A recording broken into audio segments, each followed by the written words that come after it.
You don't know what's going on. You don't know where you are. Maybe you don't know who you are. You've been held captive. Who knows how long? Moments ago, you broke free. Now you are struggling to remain free long enough to piece together your own past. You have amazing powers that can help you survive, but those same powers also carry the risk of disaster. And the people chasing you? They'll stop at nothing to get you back.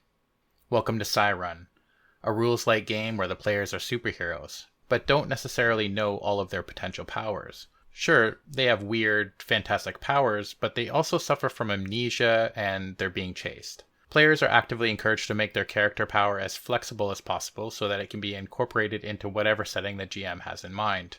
In the book, for example, it says you could have a power that's described as can control water, instead of can breathe salt water. The first one can be widely interpreted and built on by the players, while the other is rather finite and specific, which isn't all that useful for building upon in play.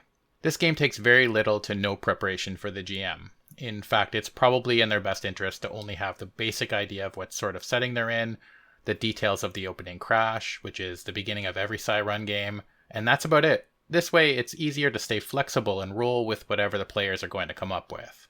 But what do I mean by that?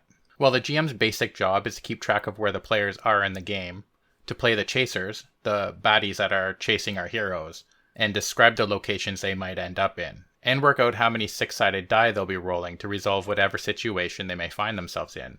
The players are trying to get away from their pursuers, do it in a cool, hopefully unforgettable, exciting fashion, and to ultimately learn about their character's past and their motivations. It's a pretty simple premise, but the really neat thing about it is that the player isn't always in charge of what they'll find out about their character's past. Making a character takes a few minutes.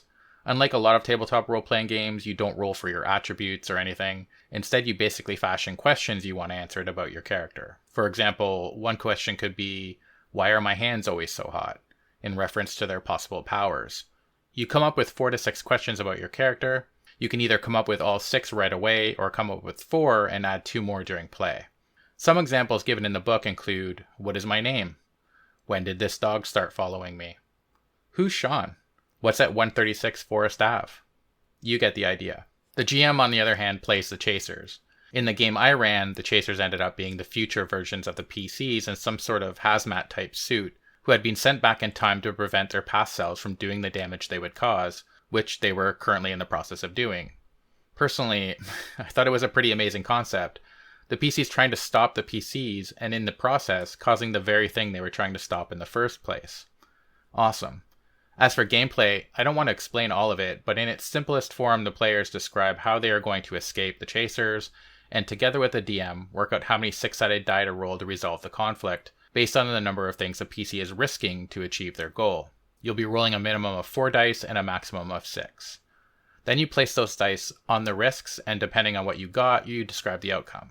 Depending on what kind of success or failure you get, the DM, the PC, or another PC gets to determine the results of the roll and describe it. If and when you learn something new about your character, it might not be the player of that character that gets to determine what they learn, which can lead to some really fun surprises. The PDF version that I have is 61 pages in length. It took me about a half hour to read it all the way through, and that night I ran the game. We all had a lot of fun. I definitely think this game is great for introducing new players to tabletop role-playing, as well as for one-shots. You can start and finish the game in about 4 to 5 hours. It's especially well suited for groups that enjoy a lot of collaborative storytelling without a lot of rules to hem them in. However, if you're a player that has to have total control over their PC, this might not be the game for you. I personally don't think I'd be interested in using the system for a long-term campaign, but for a night of hilarity, it's nearly perfect.